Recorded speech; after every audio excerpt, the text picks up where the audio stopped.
السلام علیکم ورحمۃ اللہ وبرکاتہ۔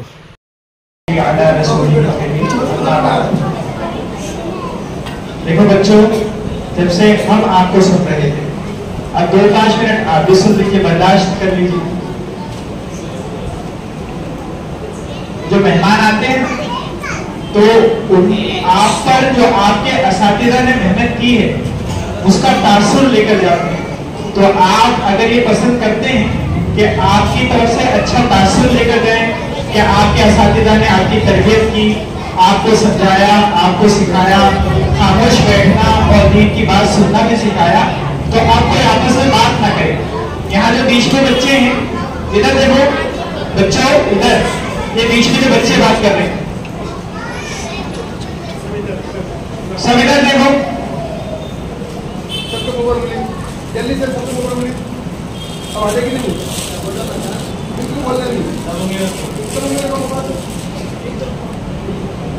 بہت اچھا، بہت اچھا، بہت پیارے بچے ماشاءاللہ۔ دیکھیے بڑی محنتوں سے، بڑی تمناؤں سے، رات دن کی محنتوں سے، صبح جب حضرت مفتی صاحب سے میری ملاقات ہوئی تو انہوں نے پہلے سے مجھے کہا کہ صرف 1-2 منٹ بیٹھوں گا، انہوں نے چائے بھی نہیں پی، وہ اس قدر صبح سے محنت میں لگے ہوئے ہیں اور پتہ نہیں کتنے ہفتوں سے محنت میں لگے ہوئے ہیں۔ اس کے بعد یہ جو بزم سجی ہے تو یہ بزم اتنی آسانی سے نہیں سجا کرتی۔ آپ نے جو محنتیں کی، کتنی دفعہ اس چیز کو یاد کیا، کتنی دفعہ دوسروں کو سنایا، گھر پر سنایا اور کتنی اچھی طرح سے یہاں پیش کیا۔ ابھی آپ یہ اس بات کو نہیں سمجھ سکتے کہ آپ کے اساتذہ کی یاد کرائی ہوئی وہ چیزیں جو آپ نے یہاں پیش کی ہیں کہ ان کی معنویت کیا ہے، ان کی امپورٹنس کیا ہے، اس کی ویلیو کیا ہے۔ جس دن آپ اس کو سمجھیں گے آپ کو پتہ چلے گا کہ آپ اتنے سے تھے، آپ اتنے سے تھے اور آپ کے اساتذہ نے آپ کی زبان سے کیسے کیسے پیارے پیارے کلمات کہلوائے۔ وہ کلمات، وہ باتیں، وہ دینی باتیں کہ جو بعض 20 سال کے بچے، بعض 25 سال کے لوگ، بعض 40 اور 50 سال کے لوگ نہیں جانتے، وہ آپ کے ذریعے سے اس مسجد میں یہاں پر کہلوائے گئے ہیں۔ بازار میں جائیے، چوتھا کلمہ پڑھیے، اذان کے صحیح الفاظ اور کتنی صورتیں اور صورتوں کے ترجمے اور کیسے پیارے پیارے مکالمے، کیسے اس میں ڈائلاگز اور کیسے ڈائلاگز کہ اس کی کتنی معنویت ہے۔ ماں باپ کی فرمانبرداری اور حجاب پر بھی بچی نے تقریر پیش کی، ایک ایک جملہ اور اس کا کانٹینٹ اتنا امپورٹنٹ ہے کہ جس دن آپ اس کی اہمیت سمجھنے لگیں گے اس دن آپ کو اپنے اساتذہ کی قدر ہوگی۔ واقعی میرا جی بہت خوش ہوا، اتنے چھوٹے چھوٹے بچے، وہ باتیں کہ آج ہم دیکھتے ہیں کہ بعض اچانک اگر کسی کو 40-50 سال کے آدمی کو کہہ دیا جائے کہ بھائی اذان دے دو، آج مؤذن نہیں ہے، یا اقامت کہہ دو، آج مؤذن ذرا آگے پیچھے ہو گیا ہے، تو وہ اس کے الفاظ صحیح نہیں کہہ پاتا۔ آپ نے 8 سال کے بچوں نے، 10 سال کے بچوں نے، 12 سال کے بچوں نے ایسی پیاری پیاری باتیں کی۔ اذان میں کیا ہوتا ہے؟ اللہ کی وحدانیت بیان کی جاتی ہے، نبی کی شہادت دی جاتی ہے اور فلاح کی طرف بلایا جاتا ہے، نماز کی اہمیت بیان کی جاتی ہے۔ وہ سب باتیں آپ کے ذریعے سے یہاں پر کہی گئی، سب مبارکباد کی مستحق ہیں۔ جن لوگوں نے اس میں حصہ لیا، کسی وجہ سے حصہ نہیں لے سکے، اساتذہ نے جو محنت کی، انتظامیہ نے جو انتظام کیا، سب واقعی مبارکباد کی مستحق ہیں۔ اتنے گھنٹوں تک مسلسل آپ کے لیے یہ محنت کرنا، اتنے ہفتوں تک محنت کرنا، اللہ تعالیٰ سب کو اجر جزیل سے نوازے اور آئندہ اس سے بھی بہتر انداز میں پروگرام کرنے کی توفیق نصیب فرمائے، اس کے اسباب بھی پیدا فرمائے۔ جتنے یہاں طلبہ کی تعداد ہے اس اعتبار سے ایسا لگتا ہے کہ عصر، مغرب اور عشاء میں یہ کنٹرول میں نہیں آ سکتا۔ میری رائے ہے کہ آپ اس میں جب کریں نا تو پورے محلے کا یہ ایک اسپیشل اینول ڈے بنائیے، پورے محلے میں عید کی سی رونق ہونی چاہیے اور ظہر بعد بھی 1-1.5 گھنٹہ پروگرام کریں، عصر بعد بھی پروگرام کریں، مغرب بعد بھی پروگرام کریں اور عشاء کے بعد خاص طور پر 1-2 مہمان بلا کر اس کا نچوڑ اس کے سامنے پیش کرایا جائے۔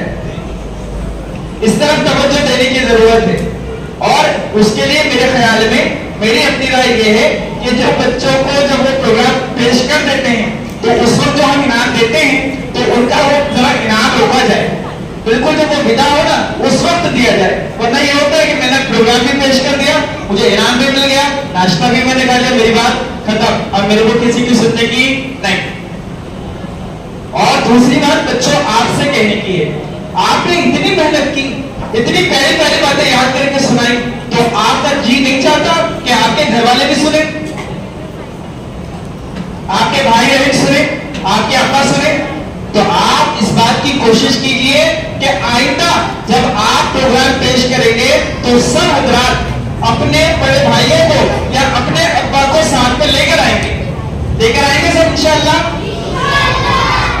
تو اس بات کی ضرور کوشش کیجئے, آپ کا گھر سے کوئی گواہ تو ہونا چاہیے,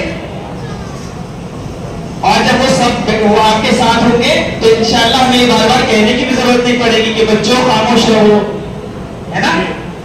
تو اس کا گواہ بنائیے, نیکی کا گواہ بنانا چاہیے, گھر میں آپ کی چرچا ہوگی, آپ کی حوصلہ افزائی ہوگی, ہے نا. تو اس لیے آئندہ جب بھی یہ پروگرام ہو تو اپنے گھر کے بڑوں کو بھی اپنے ساتھ میں لے کر آئیے, اور جب بھی اس طرح کے پروگرام ہو اس میں ضرور حصہ لیجیے.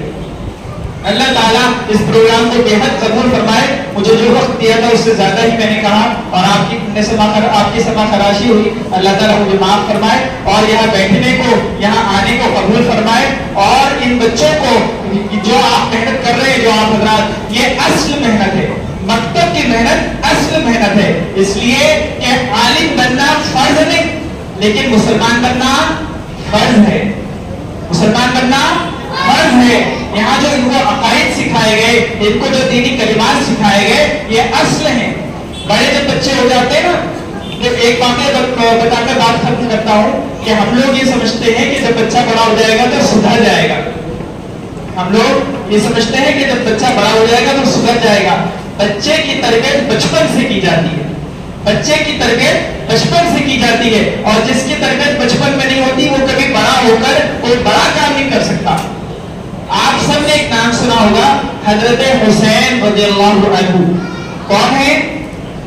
حضرت نبی کریم صلی اللہ علیہ وسلم کے نواسے ہیں. ایک دفعہ اللہ کے نبی صلی اللہ علیہ وسلم کے یہاں صدقے کی کھجور آئی, اور وہ سب تقسیم ہو گئی. اس کی ایک آدھ دانہ کوئی بچا رہ گیا ہوگا. وہ چھوٹے تھے, انہوں نے دیکھی جیسے چھوٹے بچوں کی عادت ہوتی ہے, تو انہوں نے وہ کھجور اٹھا کر اپنے منہ میں ڈالی. اللہ کے نبی صلی اللہ علیہ وسلم نے دیکھا تو ان کو بلایا اور ان کو بٹھا کر کہا کہ بیٹا ہم سید ہیں, اور سید کو صدقہ کھانا جائز نہیں, اس لیے ان کے منہ سے وہ کھجور جو ان کے منہ میں تھی وہ نکلوا دی. ہمارے یہاں ہوتا تو ہم کہتے ہیں ارے بچہ ہے جانے دو. تو حضرت نبی کریم صلی اللہ علیہ وسلم نے یہ تعلیم دی کہ بچہ چھوٹا ہے, وہ مسئلہ نہیں بھی سمجھتا, تو آپ اس کو اس کی تربیت کیجیے. اللہ تعالیٰ ہم سب کو اپنے بچوں کی دینی تربیت کرنے کی توفیق نصیب فرمائے, ان کے ایمان کی فکر کرنے کی توفیق نصیب فرمائے, ایسی مجلسوں میں بار بار بیٹھنے کی توفیق نصیب فرمائے, اور ایسی مجلسیں بار بار منعقد کرنے کی توفیق نصیب فرمائے. وآخر دعوانا ان الحمد للہ رب العالمین.